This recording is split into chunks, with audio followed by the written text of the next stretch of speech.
Welcome to the Strategy Mob Podcast. Tune in for everything you need to know to stay in the know regarding the automotive industry. Here's your host, Jason Harris. You've been in the business long enough to see what I have seen, and you've been in it longer than I have, right?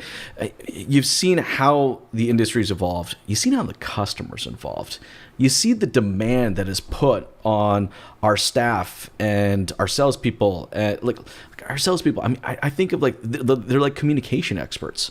Like they have to be willing to have a communication in 7 different formats just so they can connect to the customer. It's not enough that they can just pick up a phone and shake a hand. It's like they got to know everything, right? And it's, the used car manager. I mean, just look, the margins that have shrunk over the years, it has put so much demand onto that used car manager where they have to be, that Wall Street stockbroker. They got to be that marketing guru. They have to be on top of their merchandising in ways that we've never had. Look, I remember when I was at the dealership, my first used car job was taking pictures for the Auto Trader catalog, and then I had to write the description.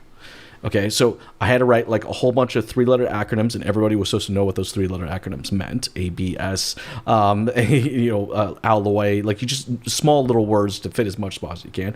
And you only had to take one picture. That was it.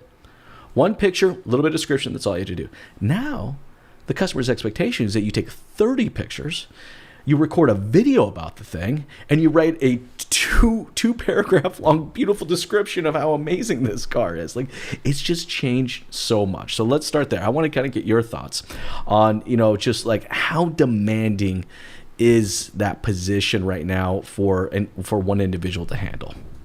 So I think that's a great question, Jason. And to be honest with you, I personally feel that position is no longer a one person job. It's virtually impossible. I've got personal friends in the markets here that are trying to do that job as a used car director, in which they're trying to manage multiple stores. And I'm gonna be the first to tell you, in my roles with my business, I've purchased for multiple dealers that have multiple stores, and I've tried to put that role on personally. And I can tell you personally, it's impossible.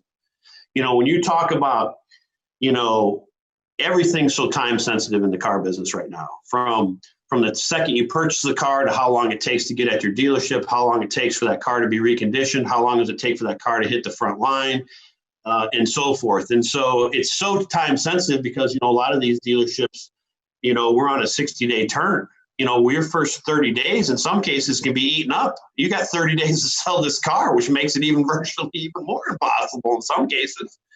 And this really managing by numbers is what I call it, is somewhat antiquated in a sense now, because we talk about, we'll throw the names out that no one likes to hear, the CarMaxes, Carvanas, the Zoo, the Vrooms, and so forth. Well, they're data mining companies.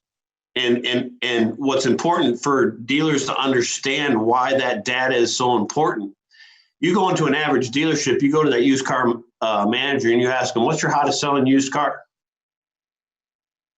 Yeah, that's exactly right. You get dead silence. I mean, whereas if you go into a director of a CarMax store and say, what's your hottest selling model? He's going to tell you it's a 2017 Chevy Equinox LT with LT3 package for all-wheel drive. And you're like, how the hell does he know that? Well, they collect data and they use that data. And even go further, these are national companies. It's not a deeler group. And no, they're not. Take it from your hometown, Boise, Idaho. It's not a dealer group in Boise, right? Who's got 4 or 5 dealerships. No, these guys are tracking this across the nation. So these used car managers, well, how do these big groups pay so much for their inventory or whatever the case may be? That's another big question. They're paying too much for cars. No, they're not. They've got it drained exactly to where that car needs to go to sell for the price in which they paid for it. Thanks for tuning in to the Strategy Mob Podcast with your host, Jason Harris. Don't want to miss new content? Be sure to sign up to be a mobster at strategymob.com to stay in the know. Remember to like, comment, and subscribe. Happy podcasting.